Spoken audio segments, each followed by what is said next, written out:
이제 조금 있으면 아이들 이제 7월 달에 방학을 하는데 저희 어릴 적에는 방학 숙제가 대단히 많았습니다. 탐구 생활부터 해서 글짓기, 독후감, 미술, 그 포스터 그리고 뭐 수수관 같은 거를 만들어서 개학 때 되면 한아름 막 이렇게 들고 갔던 것 같아요. 근데 물론 일기도 써야 되니까 물론 개학 전 일주일에 그걸 다 몰아서 하니까 많이 힘들었습니다. 뭐 날짜도 하여튼 날씨는 잘 기록을 해둬서 이제 나중에 고학년 되면. 근데 저는 미술은 잘 못했거든요. 미술은 잘 못해서 미술 숙제가 어려웠습니다. 근데 미술을 한 두세 개는 해가야 돼서 그런 기억이 있어요. 겨울에 이제 눈사람 만들고 눈놀이하는 그 눈싸움하고만 눈놀이하는 그 그림을 이제 그리려고 이제 밑그림을 그리죠. 밑그림 그리고 나중에 이제 다 그리고 나면 놀고 했던 생활 그림이 아니라 풍경화가 돼요. 사람이 처음에는 4-5명 그려놨는데 나중에는 다 없애버리거든요. 사람 그리는 게 어려우니까 나무 막 고동색, 갈색으로 그냥 나무만 몇 그루 남고 풍경화가 돼버려요. 사람을 그리기 힘드니까 사람을 점점 그냥 바탕색으로 없애버리고 그랬던 기억이 있어요. 여러분, 오늘 우리가 읽은 말씀은 예수님께서 예루살렘에 들어가시자 바리새인들, 대제사장들, 뭐 서기관 이런 사람들, 당시 유대교의 지도자들이 와서 예수님에게 이제 그동안 참아왔던 그런 시비를 걸죠. 예루살렘이 자신들의 본거지 안에 들어와서 가르치고 성전 뭐 어지럽히고 막 그러니까 이야기를 걸죠. 당신이 무슨 자격으로 이와 같은 일을 하느냐라는 그 질문에 계속 이어지는 그런 답변입니다. 지난 시간에는 예수님이 두 아들에 대한 비유를 들어주셨죠. 대답만 하고 가지 않은 아들과 대답은 안 간다고 했는데 간 아들, 누가 하나님의 뜻대로 했느냐라고 하면서 이야기를 들려주시고 오늘도 이 이야기 하나의 비유를 들려주십니다. 여러분, 왜 이제 여기도 그렇고 이제 23장은 아주 심하게 나오는데 예수님이 유대교의 지금 상태, 즉 이스라엘의 그 삶의 상태가 이스라엘을 하나님께서 선민으로 부르셔서 그러니까 모든 민족을 구원하고자 하는 하나의 통로, 제사장 나라로 부르시는 것이 지금 예수님이 오셔서 본 결과 어떤 상태인가를 진단하십니다. 그러니까 대단히 우리가 볼 때는 이 모습들을 살피는 것이 힘들고 어려운 점들이 있어요. 왜냐하면은 그렇게 희망적이거나 바람직한 모습들이 나오지 않고 인간의 겹겹이 쌓았던 은폐되어 있는 인간의 아주 교묘한 악들이 우리가 그것을 직면해야 되기 때문에 우리도 동일하게 인생을 살고 인간으로 살아가는 그 모습이 우리에게도 분명히 있어서 좀 어렵게 만듭니다. 오늘 우리가 읽은 말씀 보면은 한 포도원 주인이 포도원을 만들고 그 소작농을 불러서 세를 주고 이제 떠나죠. 타국에 갔는데 이제 때가 되어서 자기의 종들을 그 열매를 얻으려고 보냈더니 어떻게 하는가? 한 사람은 죽이고 때리고 이제 돌로 채우고 그 소식을 듣고 주인이 또 다시 더 많이 종들을 보냈다. 그러니까 또 똑같이 하고 마지막에는 이제 아들을 보내는 그 모습이 이제 나옵니다. 아들은 이 사람들이 잘 대해줄 것이다. 그렇게 얘기를 하게 되죠. 여러분, 이제 하나님에 대해서 얘기를 하는 거죠. 하나님이 주인이고 농부들은 이스라엘이고 종들은 선지자를 얘기합니다. 선지자 대표적으로 하나님께서 계속해서 보내죠. 지속적이고 꾸준한 하나님의 사랑을 보여주십니다. 그들을 선지자들을 죽이고 때리고 능욕하고 그러자 하나님께서 더 많은 선지자들을 보내죠. 그래서 여러분, 이스라엘이 타락한 증거는 선지자들이 많아져요. 그 얘기는 물론 거짓 선지자들도 많아지지만 하나님께서 더 많이 보내서 이스라엘을 포기하지 않는 그 사랑을 나옵니다. 마지막 아들까지 지금 예수 그리스도를 보내서 그들에게 하나님의 사랑을 들려주시는 것을 보게 됩니다. 이것을 로마서 10장 21절에는 이렇게 얘기합니다. 이스라엘에 대하여 이르되 순종하지 아니하고 거슬러 말하는 백성에게 내가 종일토록 종일 내 손을 벌렸노라 하였느니라. 이스라엘 전체 역사 가운데 하나님께서 계속해서 손을 내밀어서 이스라엘을 품으시고 사랑으로 초대하셨다라고 얘기를 하고 있습니다. 그에 반면 하나님의 이 지속적이고 꾸준하고 포기하지 아니하시고 아들인 전부를 주시는 그 사랑에 비해서 이스라엘은 어떻게 응답을 했는가? 종들을 보내면 심히 때리고 돌로 치고 죽이고 능욕하고 하는 모습을 보이죠. 여러분, 선지자는 누굽니까? 말씀을 전하는 사람이죠. 그러니까 그 당시에 하나님의 말씀을 받아서 선지자는 정해져 있지 않고 다양한 직업에서, 다양한 시대에서, 다양한 지역에서 하나님께서 그에게 하나님의 영으로 말씀을 주시면 그것을 가감없이 전하는 사람들입니다. 하나님의 말씀을 전하죠. 심히 때리고 죽이고 능욕하고 이랬다는 것은 하나님에 대한 태도뿐만 아니라 말씀에 대한 반응을 나타내고 있습니다. 말씀을 아주 이제 소홀히 여겼다라는 것이죠. 지속적인 거부가 나오고 있습니다. 지속적인 거부. 하나님의 말씀에 대한 지속적인 거부와 불순종과 반항이 나오고 있죠. 앞에서 우리가 지금 이스라엘의 상태는 순종을 미루고 모른다고 얘기하고 결정하지 않고 권위를 하나님께 드리지 않고 그러자가 안 되니까 말만 듣고 행하지는 않고 듣기만 하고 행하지 않고 살지 않는 것으로 가다가 이제 급기야는 어떻게 되는가? 그 말까지 제거하는 겁니다. 말만 듣고 행하지 않는다는 그 양심의 찔림이 있으니까 그 말 자체를 근원을 제거하는 거죠. 그리고 아들을 제거합니다. 그 아들을 제거할 때 38절에 아들은 존대할 것이다 라고 얘기했는데 이들은 38절에 아들을 보고 어떻게 하는가? 이는 상속자니 자 죽이고 그의 유산을 차지하자. 무슨 얘기일까요? 의도적인 모습이 나와요. 지속적이고 의도적인 거부가 제거가 나오고 있습니다. 그리고 여러분, 이 얘기를 들려준 다음에 예수님이 이들한테 물어요. 너희들 같으면 어떻게 하겠느냐? 그러니까 이 사람들이 그 악한 농부들을 진멸하고 다른 새로운 농부들한테 다시 포도원을 맡길 겁니다 라는 지극히 인생사에 있어서는 자연스러운 당연한 답을 알고 있는 것이죠.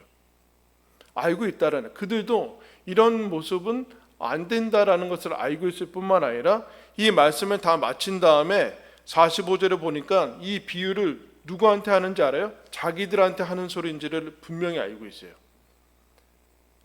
놀랍죠 여러분?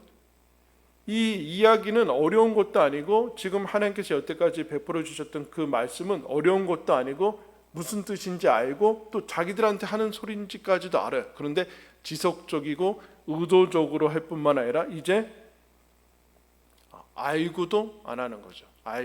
알고서 말씀을 제거하는 거예요. 왜요? 계속 찔리니까 그런 것이죠. 결국에는 예수님을 제거하고 하나님을 제거하는 것까지 갑니다.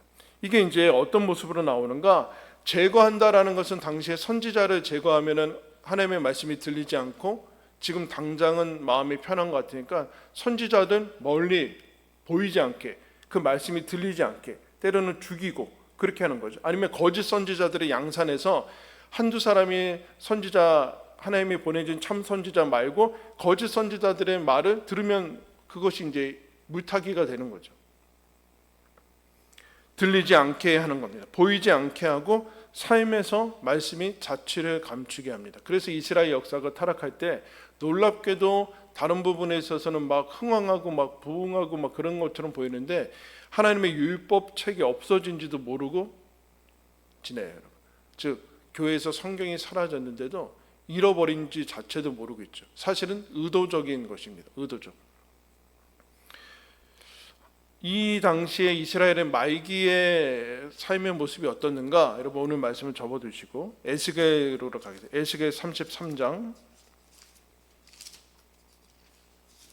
구약성경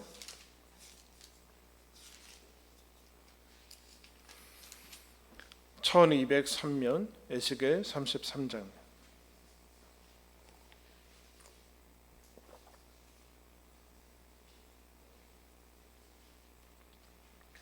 에스겔 33장 30절에서 33절까지 보겠습니다.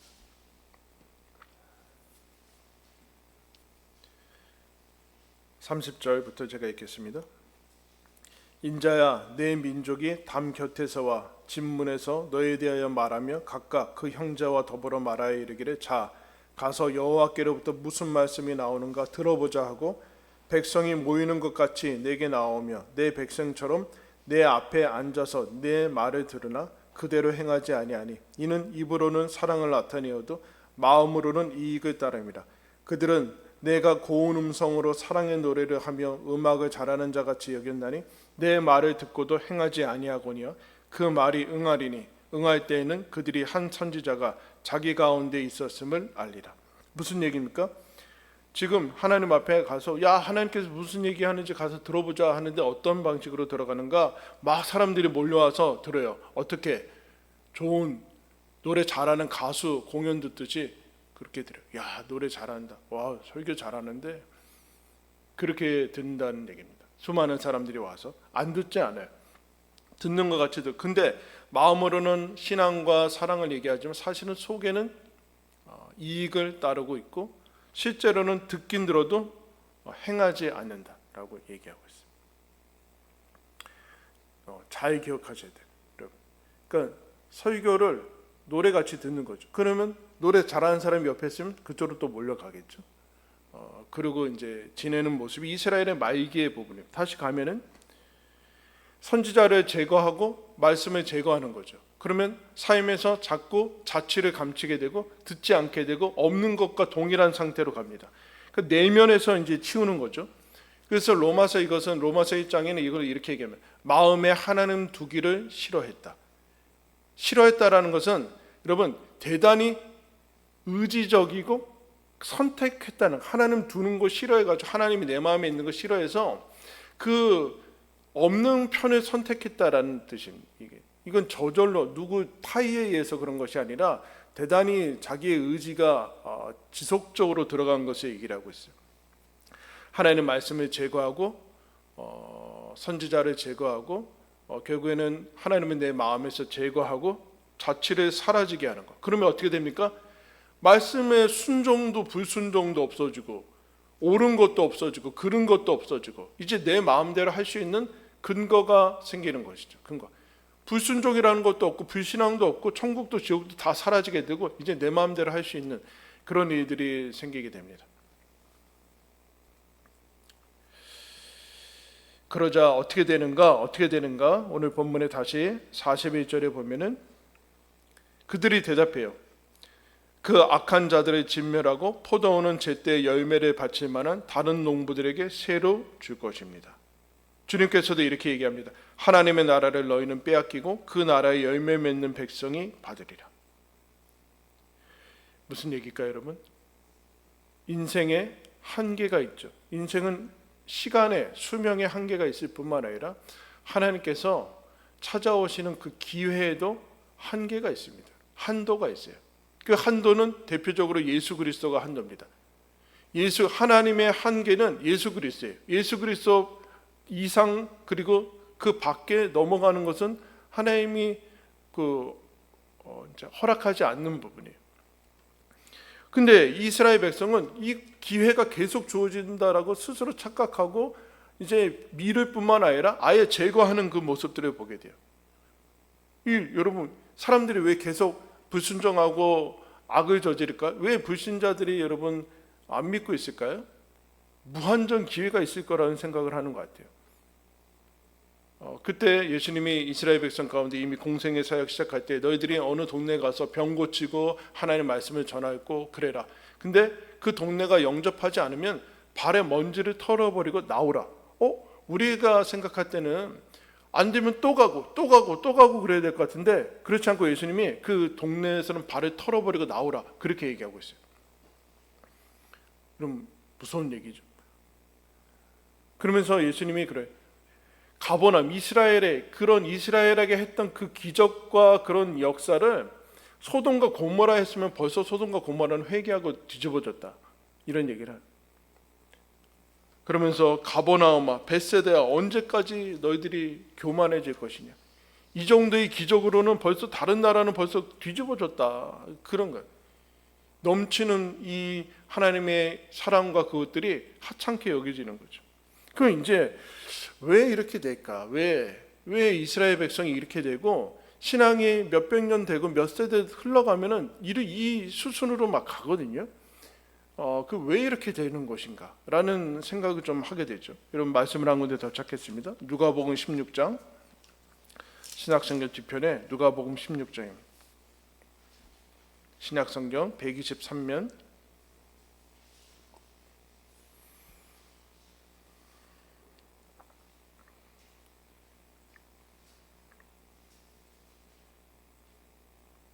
19절 말씀입니다. 19절. 자, 저 보세요. 이제 여기 설명을 하면은 한 부자와 거지 나사로가 나옵니다. 부자는 이름이 안 나오고 거지 나사로라는 이름인데 둘 다 이제 죽어요. 부자는 호화롭게 평생을 살고 거지 나사로는 진짜 거지로 평생을 비참하게 살다가 신기하게 놀랍게도 거지는 지옥에 갑니다. 그리고 거지 나사로는 하나님의 나라에 가게 되죠. 근데 그 부자가 나사로가 아브라함 품에 하나님 품에 있는 거 보고 하나님한테 이런 요청을 해요. 하나님, 저희 집에 나사로를 좀 보내주십시오. 5 형제가 있는데 나사로가 가면은 여기 나사로가 가서 증언해가지고 여기 오지 않게 해주십시오라고 얘기합니다. 그러자 뭐라고 얘기하는가? 29절 보겠습니다. 아브라함이 대역하죠. 아브라함이 이르되 그들에게 모세와 선지자들이 있으니 그들에게 들을지니라. 이르되 그렇지 아니하나이다. 아버지 아브라함이여, 만일 죽은 자에게서 그들에게 가는 자가 있으면 회개하리이다. 31절에 이르되 모세와 선지자들에게 듣지 아니하면 비록 죽은 자 가운데서 살아나는 자가 있을지라도 권함을 받지 아니하리라 하였다 하시니라. 죽은 자가 살아나면 회개할 것입니다. 아니다. 거기 지금 모세와 선지자라는 것은 하나님의 말씀 성경과 성경을 전하는 사람들이 있지 않느냐. 아닙니다. 죽은 자가 살아나가야지 될 겁니다. 아니, 모세와 선지자에게서 그 말씀을 듣지 않으면 죽은 자가 살아나도 받지 않는다. 여러분 지금 바리새인들과 대제사장들 이 사람들이 성자 하나님 예수님의 육성을 듣고 있어요. 말씀 자체이신. 근데 안 듣고 있잖아요. 내용의 문제가 아니라는 거죠. 즉 내용에 문제가 있어서 듣는 게 아니라 이 사람들의 마음의 문제인 거예요. 마음에서 하나님 말씀을 받아들이지 않아요. 늘 트집을 잡죠. 통로가 문제다. 기적이 안 일어나서 그렇다. 뭐가 안 좋아서 그렇다. 다 핑계라는 거예요. 왜요? 하나님께서 그 결정권을, 하나님의 말씀을 듣는, 열고 닫는 그 결정권을 우리한테 줬다는 거예요. 여러분. 근데 우리는 여러분 이런 거 싫어하죠. 하나님이 억지로라도 내가 뭐 할 때 그렇게 하길 바라는데 하나님이 억지로는 안 하세요. 그리고 내가 한 것에 그 결과의 책임을 보게 하세요. 어떻게 해요? 하나님 싫어서 지옥 가는 것도 하나님이 허락을 하세요. 여러분 무서워해야 되는 거죠. 지금 들리는 말씀에 순종하지 않으면 다 핑계라는 거예요. 근데 우리는 계속 미루고 아예 말씀을 제치죠. 왜요? 말씀이 찔리니까 성경을 덮어요. 우리 식으로 하면 우리 신학생 성경 덮고 일주일 동안 상관없이 지내고 아예 들리지 않은 그 가청거리에서 멀어지게 하고 그러면 아무 찔리지도 않고 그러니까 말씀에서 사라지는 거죠. 말씀이 내 생활에서 자취가 감춰질 뿐만 아니라 내 안에 하나님이 사실은 없는 거죠. 그게 이스라엘의 지금 모습이에요. 이스라엘의 모습. 그러면 하나님께서 어떻게 합니까? 43절에 아까 얘기했죠. 하나님의 나라를 너희에게서 빼앗아 그 나라의 삶을 살아가는 사람들한테 넘겨줄 것이다. 그 나라의 삶을 살아가려고 하는 사람들한테 하나님의 나라는 흘러갈 것이다. 그렇게 얘기를 해요. 여러분 하나님께서 우리 교회 역사에서도 보는 거 아니에요? 초대교회에 있었던 터키 그런 부분이 지금 다 어떻게 됐어요? 이슬람 됐어요? 역사가 하나님께서 흘러가면서 이렇게 하시겠지만 여러분 흐름이 어떻게 나오는가? 그 사람들이 더 이상 하나님은 원하지 않습니다. 유럽이건 뭐건 다 미국이건 하나님은 원하지 않아요. 그러면 하나님께서 어떻게 하는가? 그 촛대를 옮겨버리세요. 왜요? 더 이상 예수가 필요 없다는 얘기거든요. 에베소 교회에서 이렇게 얘기합니다. 너희는 책망할 것이 있나니 첫사랑을 버렸느니라. 그러므로 어디서 떨어졌는지를 생각하고 회개하여 처음 행위를 가지라. 만일 그리하지 아니하고 회개하지 아니하면 내가 가서 내 촛대를 그 자리에서 옮겨버리리라. 여러분, 옮겼죠? 계속 옮겨요.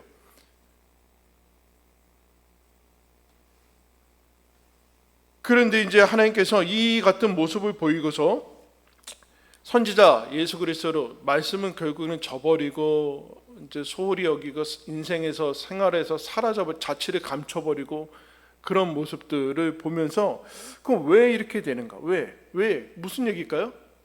가치를 모르는 거죠. 가치를. 그러니까 예수님을 버려버려요. 그래서 예수님이 무슨 얘기하는가? 건축자들이 버린 돌이 모퉁이 돌이 머릿돌이 된다. 이렇게 되게. 즉 건축자들은 그것을 버려버려요. 말씀과 예수 그리스도의 신앙과 믿음을 버리죠. 왜요? 가치가 없다고 느껴지는 거예요. 소중하지 않은 거예요. 여러분, 근데 우리가 늘 이거는 신앙을 떠나서도 여러분, 젊은이들의 비극이 뭐예요? 젊었을 때 저와 여러분의 비극이 뭐예요? 젊음의 가치를 모르는 거예요. 빨리 어른 되고 싶다는 거죠. 빨리 돈 벌고 싶고.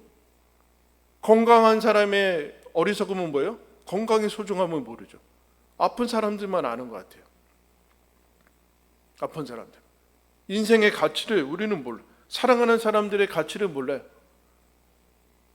죽고 없어야지 아는 것 같아요. 우리는 이런 어리석음을 계속 반복하고 있어요.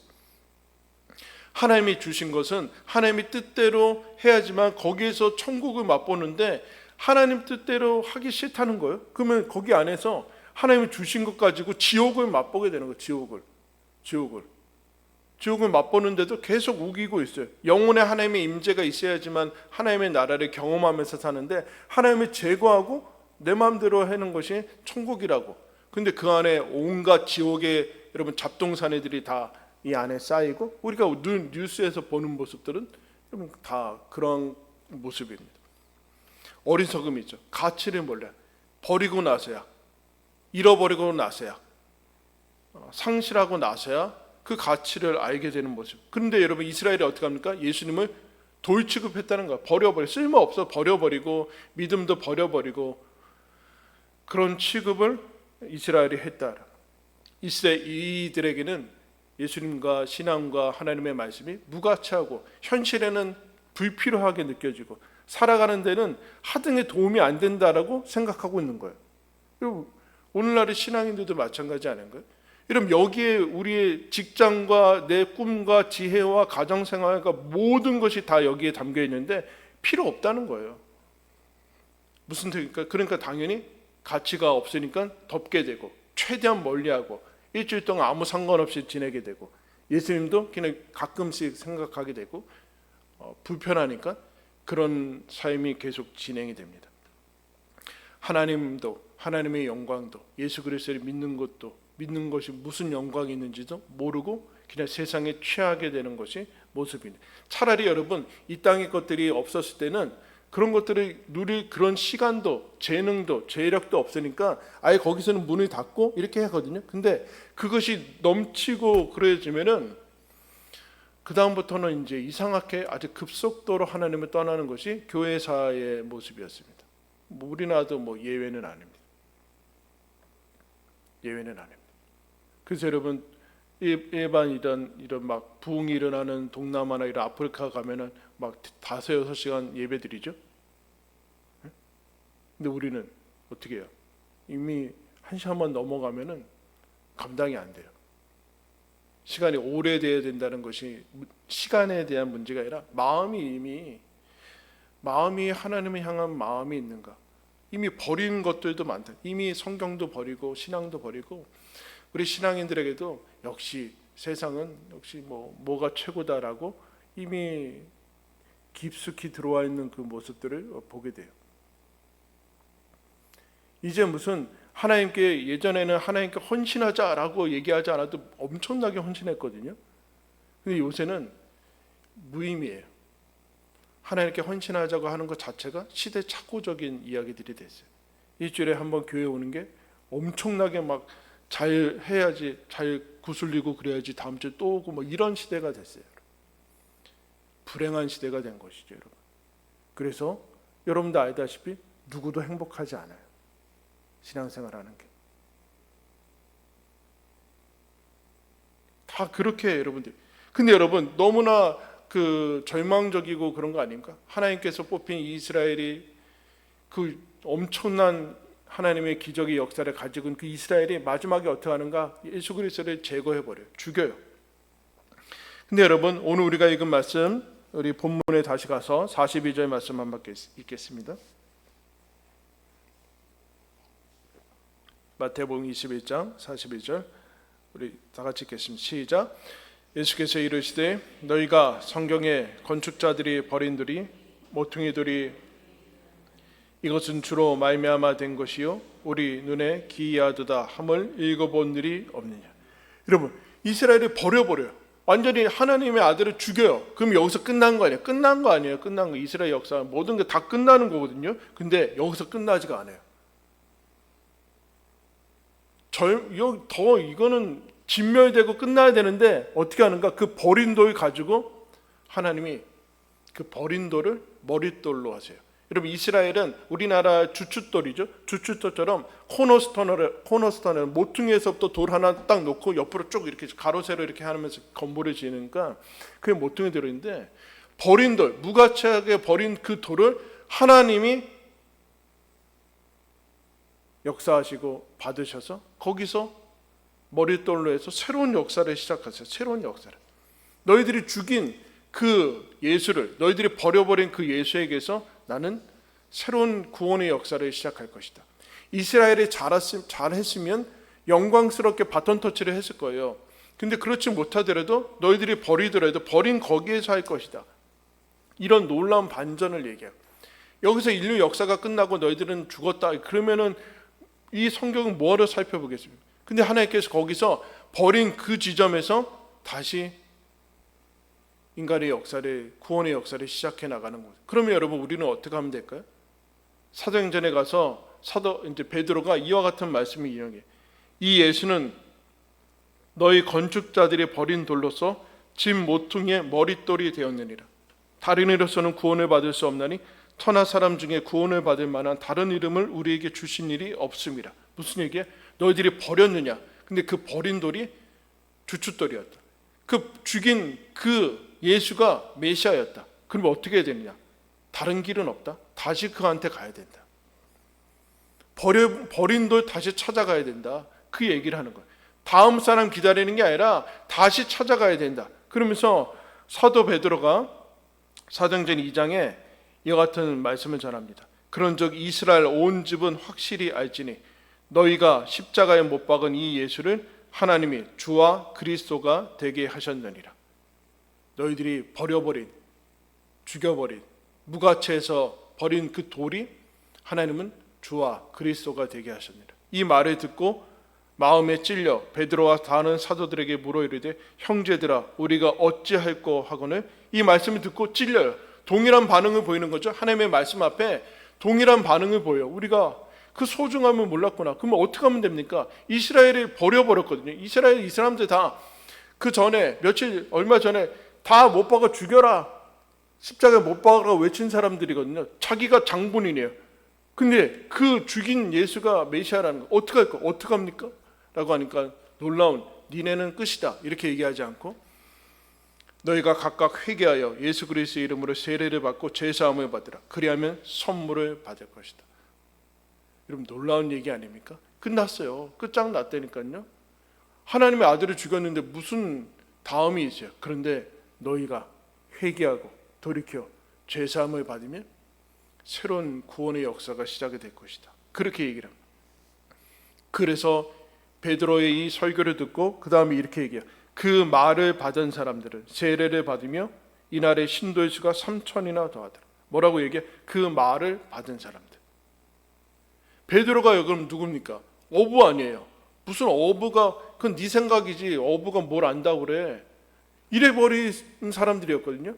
야, 네가 지금 대제사장들은 베드로 잡아놓고 요한 잡아놓고도 그래. 야, 네 무식한 사람들이 무슨 우리를 가르치려고 하냐 이렇게 됐거든요. 근데 이 사람들은 뭐래요? 그 말씀을 받는데요.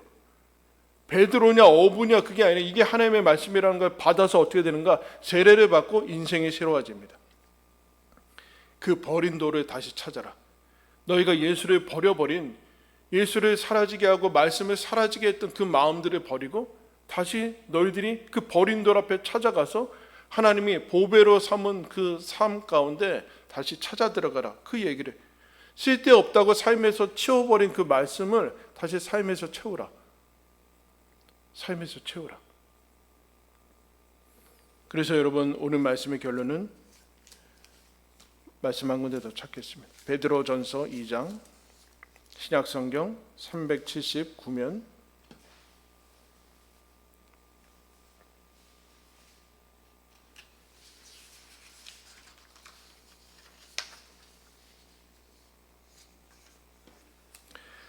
베드로전서 2장 1절부터 제가 읽겠습니다. 베드로 사도가 이것을 이제 신앙에 이렇게 적용해요.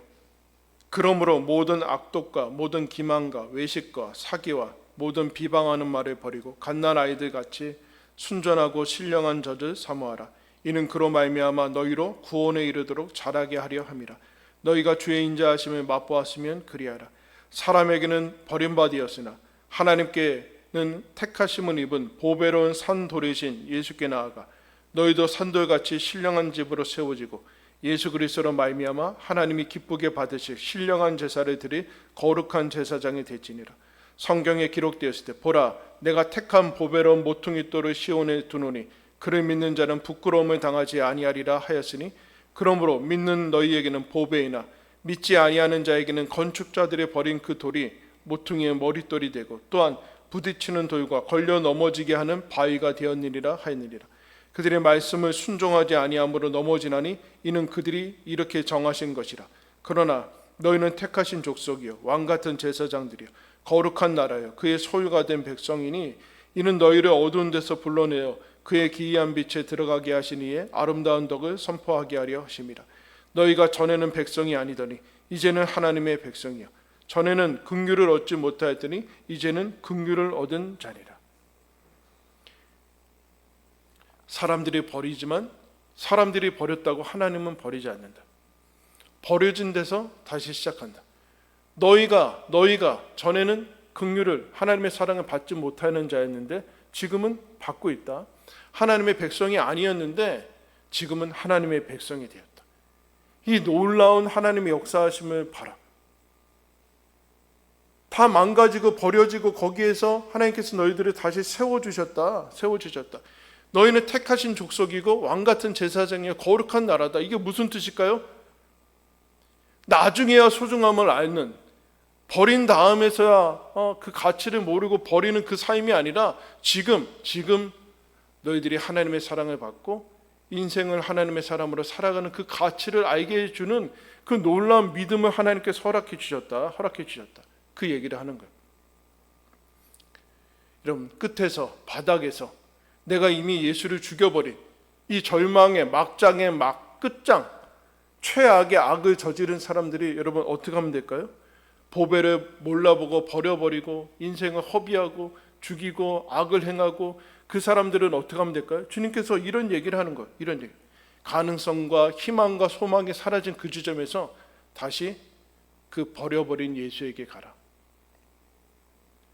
너희들의 삶의 자체에서 쓸모없다고 버린 그 말씀으로 다시 가라. 거기에 모든 소망과 희망이 있다. 모든 삶은, 새로운 삶은, 천국은 거기에서 시작된다. 사랑하는 성도 여러분, 여러분의 삶에서, 영혼에서 예수 그리스도는 어느 정도의 위치를 차지하고 있습니까? 여러분의 생활에서 하나님의 뜻과 말씀은 어느 정도의 자취를 여러분 차지하고 있습니까? 그것이, 거기가, 사라진 것을 회복하는 거기가 우리 삶이 새로워지는 지점입니다. 오늘 이 말씀 여러분 하나님의 말씀으로 받으시고 회개하시고 돌이키시고 새롭게 인생을 살아가시기를 예수님의 이름으로 축원합니다. 기도하겠습니다.